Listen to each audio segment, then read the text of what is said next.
Vamos aí então para o nosso sexto e último vício de consentimento, que é a fraude contra credores.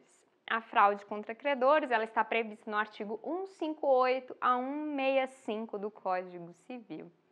E em termos conceituais, a fraude contra credores, ela implica que numa atuação maliciosa, intencional, provocada pelo devedor, de modo que ele se desfaz de todo o seu patrimônio, justamente para se tornar insolvente, ou seja, sem patrimônio para pagar suas dívidas. E isso ele justamente faz para não responder pelas obrigações que ele contraiu anteriormente.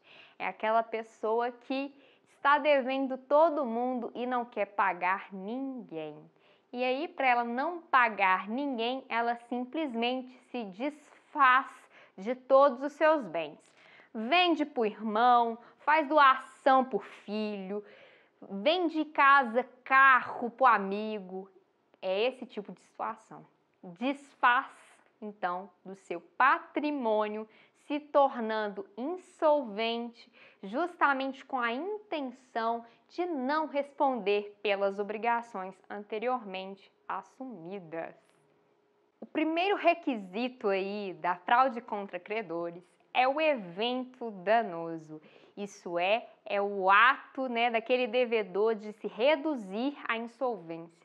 É o ato, então, de vender, de se desfazer de todo o seu patrimônio. Este é o denominado evento danoso. O segundo requisito é a anterioridade do crédito, é a prova, de que aquele devedor, ele tinha várias obrigações que foram estabelecidas antes daquele evento danoso, daquele evento de desfazer os bens.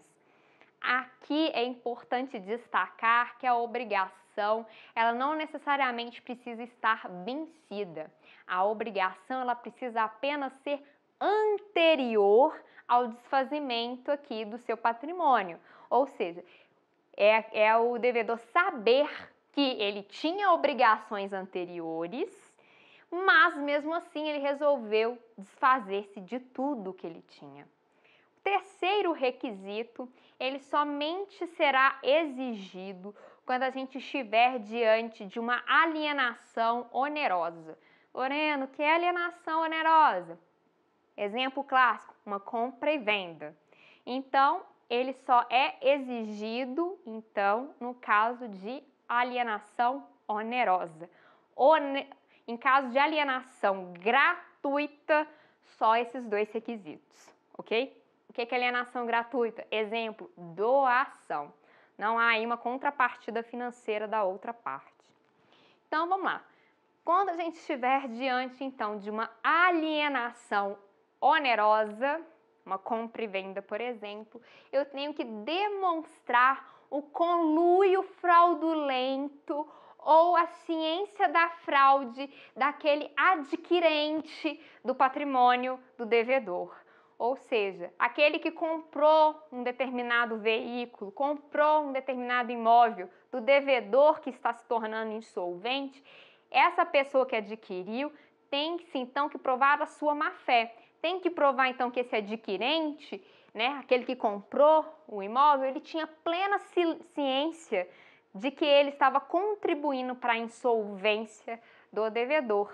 Tinha plena ciência de que estava ajudando aquele devedor a se tornar insolvente e a impedir que ele pagasse todos os seus demais credores. Esses, então, são os 3 requisitos que nós precisamos verificar no caso concreto para que haja a configuração da fraude aos credores. Então, quando a gente está diante da fraude aos credores, nós temos que ter em mente aqui suas consequências jurídicas. A primeira dela, como todos os outros 5 vícios que a gente viu até então, é a sua possibilidade de anulação. O detalhe aqui, eu até destaquei para vocês, diz respeito justamente à forma como vou pleitear, pedir em juízo essa anulação. A gente viu nas outras hipóteses que bastava ingressar com uma ação anulatória. Aqui, a ação anulatória ela tem um nome específico. Ela tem um nome, então, estabelecido pelo legislador, que é denominada ação pauliana ou revocatória. Então, acho que ninguém vai esquecer, né? Ação pauliana lembra muito aí o nome de pessoas. Então, toda vez que eu estiver diante de uma ação pauliana, eu estou falando de fraude contra os credores. A ação pauliana aqui, ela tem um objetivo muito específico, que é anular todos os negócios jurídicos que o devedor estabeleceu para se desfazer dos seus bens.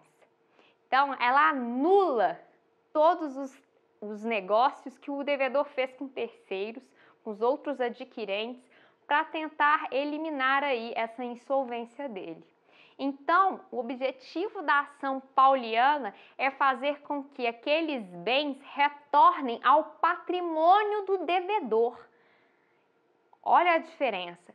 Querem que o patrimônio saia da esfera desses terceiros e voltem para o patrimônio do devedor, justamente para que todos os devedores futuros aí, todos os credores futuros consigam receber esses valores.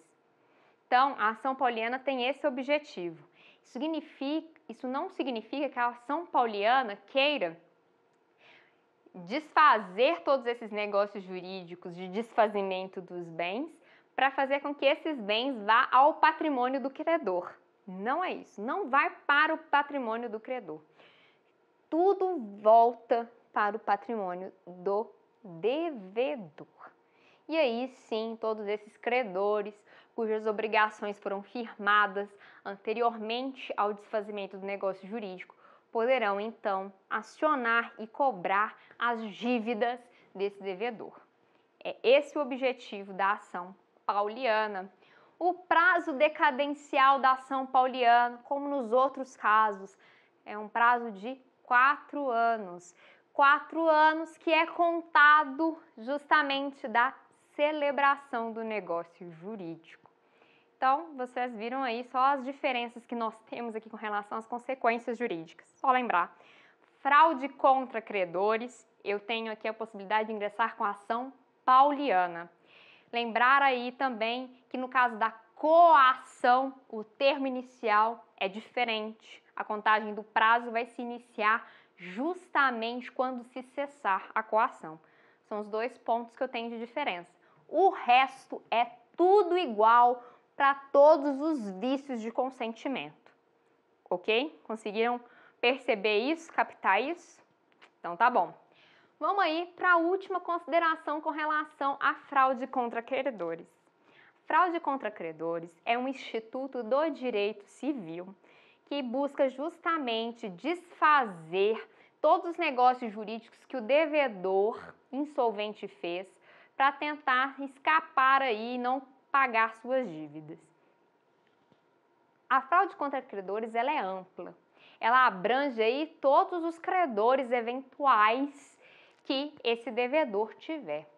Diferentemente, a gente tem aqui a fraude à execução. A fraude à execução é um incidente processual que vocês vão estudar na disciplina de processo civil, quando estiverem diante da fase de execução. A fraude à execução, então, é diferente da fraude contra credores. Então, é preciso não confundir esses institutos. Fraude contra credores é do Código Civil. Fraude à execução é do Código de Processo Civil. É um incidente processual e pressupõe que aqui o devedor já tenha uma ação contra ele, uma demanda em seu desfavor. E mesmo assim, mesmo ele sabendo que já ingressou, às vezes, com uma ação de execução de um título, uma ação de cobrança, ele queira aí se desfazer do seu patrimônio. Nesse caso específico, na fraude à execução, eu não preciso propor uma ação pauliana antes. Se no curso dessa execução ou do cumprimento de sentença de uma ação de cobrança, eu verificar que aquele devedor ele está aí dilapidando o seu patrimônio, eu posso já ingressar com essa medida de fraude à execução naqueles mesmos autos, naquele mesmo processo, naquela mesma ação. Eu não preciso ingressar com um novo pedido. Essa, então, é a diferença. E outro ponto, o último, é que a fraude à execução, ela vai aproveitar apenas aquele credor que está correndo aqui a execução. Fraude contra credores aproveita todo mundo, todos os credores.